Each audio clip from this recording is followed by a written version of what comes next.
আসসালামু আলাইকুম সুপ্রিয় দর্শক শ্রোতা, বরাবরের মতো আবারও চলে আসলাম নতুন আরেকটি রেসিপি নিয়ে। আজকে আপনাদের সাথে শেয়ার করব কচুরমুখী দিয়ে পুঁই শাকের রেসিপি। এটা খেতে খুবই স্বাদের হয়। যারা খেয়েছেন তারা তো জানেনই, আর যারা খাননি তারা একবার হলেও বাসায় ট্রাই করবেন। প্রথমে আমি চুলায় প্যান বসিয়ে দিয়েছি, তাতে দিয়েছি পরিমাণ মতো তেলটা একটু গরম হলে সেখানে পেঁয়াজ আর কাঁচামরিচ কেটে আমি এখানে একটু ভাজি করে নিয়েছি, যতক্ষণ না পর্যন্ত এরকম পেঁয়াজের কাঁচা গন্ধটা চলে না গিয়েছে আর এরকম হালকা লাল লাল না হয়েছে, আমি ততক্ষণ ভাজি করে নিয়েছি। এখন এখানে দিয়ে দিচ্ছি পুঁই শাকগুলো আমি কিভাবে কেটে নিয়েছি আপনারা দেখতেই পাচ্ছেন। তো সবার আগে বলে রাখি, যারা আমার চ্যানেলে নতুন এসেছেন, যদি চ্যানেলটি ভালো লাগে অবশ্যই একটা সাবস্ক্রাইব করে রাখবেন, পাশে থাকা বেল বাটনটা একটা ক্লিক করে দিবেন। এখন পুঁই শাকগুলো দেওয়ার পরে এখানে দিয়ে দিচ্ছি আমি স্বাদ মতো লবণ, আর এখানে আমি কচুরমুখী কেটে নিয়েছিলাম, তারপরে সেটা ধুয়ে সুন্দর করে এই পুঁই শাকের সাথেই দিয়ে দিচ্ছি। দিয়ে এখন আমি আলতো হাতে একটু নাড়িয়ে নিব যাতে পুঁই শাকগুলো নিচে চলে যায়, প্লাস পেঁয়াজ আর কাঁচামরিচ দুইটা সুন্দরভাবে উপরে চলে আসে, পুঁই শাকগুলো সুন্দরভাবে মাখো মাখো হয়। তারপরে আমি ঢেকে দিয়েছি। দেওয়ার পরে এখন আমি একটু উঠিয়ে নিচ্ছি, যাতে আবারও একটু নাড়াচাড়া করে দিব যাতে নিচে না লেগে যায়। আর এখানে কিন্তু আমি এক ফোঁটা পানি দেইনি, আপনারা খেয়াল করেছেন হয়তোবা। তো এই পর্যায়ে আমি যে পানি এখান থেকে বের হবে তাতে কিন্তু প্রায় রান্নাটা হয়ে যাবে, মানে সিদ্ধটা হয়ে যাবে, কষানোটা। তো ঢেকে এভাবে রান্না করেছি। রান্না করার পরে যখন এরকম পানিটা কিছুটা কমে এসছে, তখন আমি আবারও একটু ঢাকনাটা উঠিয়ে এভাবে নাড়াচাড়া করে এখানে দিয়ে দিচ্ছি যতটুকু পরিমাণ লাগে ততটুকু পরিমাণে হলুদের গুঁড়া।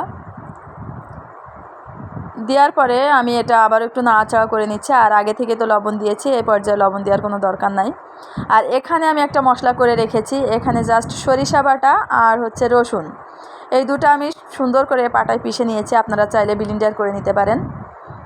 সম্পূর্ণটা এখানে আমি নামিয়ে দিলাম। আর এই স্টেপে এটা দিতে হবে, আপনারা যারা সরিষা বাটা খেতে চান না সেটা না দিলেও চলবে, কিন্তু সরিষা বাটা দিলে পুঁই শাক বা যে কোনো সবজি রান্নাটা অনেক বেশি মজার হয়। তো আমি এভাবে একটু নাড়াচাড়া করে আমি আবারও ঢাকনা দিয়ে ঢেকে দিচ্ছি। আর এই পর্যায়ে আমি কোন স্টেপে দিয়েছি আপনারা অবশ্যই খেয়াল করবেন, আর ঠিক সেই স্টেপেই দিবেন। আর যে পানিতে আছে এই পানিতেই কিন্তু আমার এটা রান্না কষানো হয়ে যাবে। তো আশা করছি রেসিপিটি আপনাদের ভালো লাগবে, প্রথম থেকে শেষ পর্যন্ত দেখবেন যে আসলে কোন স্টেপে কেমন হলো। আর বাসায় অবশ্যই ট্রাই করবেন, আশা করছি নিরাশ হবেন না। আপনারাও বাসায় যদি ট্রাই করেন সবাই খুবই প্রশংসা করবে। এটা খেতে খুবই মজার হয়, আমার তো খুবই পছন্দ পার্সোনালি। আর এ পর্যায়ে দেখতে পাচ্ছেন কচুরমুখীগুলো সুন্দরভাবে একেবারে কিন্তু সিদ্ধ হয়ে গেছে, আর পানিটাও একেবারে কমে গিয়েছে। তারপরে আমি আরও কিছুক্ষণ কষিয়ে নিচ্ছি এভাবে ঢাকনা খুলে। যখন দেখব যে নিচে একটু লেগে যাচ্ছে, ঠিক সেই পর্যায়ে আমি এখানে পানি দিয়ে দিচ্ছি।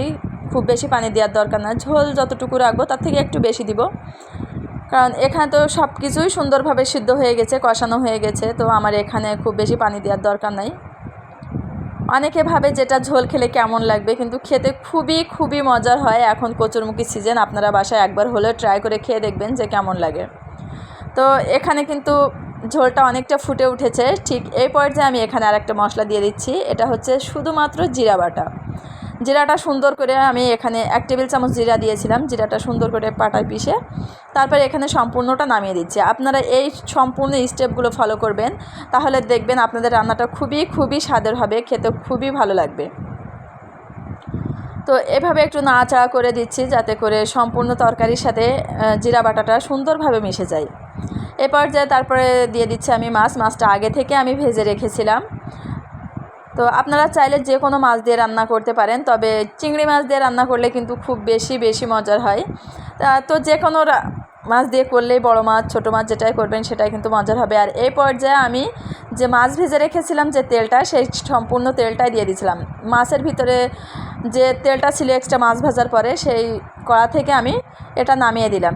এটা দিলে খুবই মজার হয়। আর যাদের থাকে না বা শুধু মাছ ভাজার পরে আর কিছু থাকলো না তেল, তারা না দিলেও চলবে। তো যদি থেকে যায় দিয়ে দিবেন, ভালো লাগবে। আর এখানে আমি একটু লবণটা টেস্ট করে দেখেছি, লবণটা ঠিকঠাক ছিল। আপনারা চাইলে যদি কম হয়ে থাকে তাহলে দিয়ে নেবেন, আর সবসময় সতর্কভাবেই দিব, যাতে করে একটু কম থাকা ভালো কিন্তু বেশি থাকা ভালো না।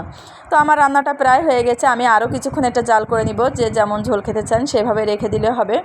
এ পর্যায়ে আমি এটা নামিয়ে নিব। তো যারা আমার চ্যানেলে নতুন এসেছেন আবারও বলছি, ভালো লাগলে অবশ্যই একটা লাইক করবেন। আজ এই পর্যন্ত, সবাই ভালো থাকবেন। আমার রান্নাটাও হয়ে গেছে, এখন আমি এটা চুলাটা অফ করে দিয়েছি, এখন নামিয়ে নিব। আর সবাই ভালো থাকবেন, আমার জন্য দোয়া করবেন, আমি আপনাদের জন্য দোয়া করি। আল্লাহ হাফেজ।